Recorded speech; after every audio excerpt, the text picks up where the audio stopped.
கர்த்தருக்கு மகிமை உண்டாவதாக.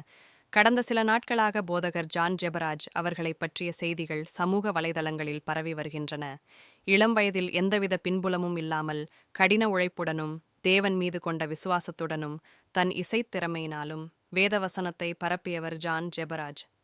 அவருடைய பாடல்கள் எல்லா சபைகளிலும் ஆராதனைகளில் பயன்படுத்தப்பட்டு ஆயிரக்கணக்கான மக்களுக்கு ஆசீர்வாதமாகியுள்ளன. தேவனின் கிருபையினால் உயர்த்தப்பட்ட ஒரு பணிவான ஊழியர். இந்நிலையில் அவர் மீது ஒரு குற்றம் சுமத்தப்பட்டு அவர்கள் கைது செய்யப்பட்டுள்ளனர். கைது செய்யப்பட்டதால் ஒருவர் குற்றவாளி ஆவதில்லை. விசாரணை நடைபெற வேண்டியுள்ளது.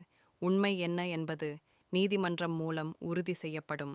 எனவே மீடியா நண்பர்கள் சமூக வலைத்தளங்களில் அவரை குற்றவாளியாக சித்தரிப்பதும் ட்ரோல் செய்வதும் தவிர்க்கப்பட வேண்டும். நீதிமன்றம் குற்றமற்றவர் என்று அறிவித்தால் கர்த்தருடைய ஊழியத்தில் அவர் பல மடங்கு ஆசீர்வாதமாய் எழும்புவார். போதகர் ஜான் ஜெபராஜ் மீண்டும் எழும்பி பலத்தோடே தேவனுக்காக சேவை செய்வதை நம்புகிறோம். நாம் அனைவரும் ஒன்று கூடி ஜெபிப்போம். உயரத்திலிருந்து விழுந்தாய், துயரத்திலிருந்து எழுந்து வா, மீண்டு வா, மீண்டும் வா. கர்த்தர் நம்மோடு இருக்கிறார். மீடியா நண்பர்களே, தயவு செய்து பொறுப்புடன் நடந்து கொள்ளுங்கள். கர்த்தர் உங்களை ஆசீர்வதிப்பாராக.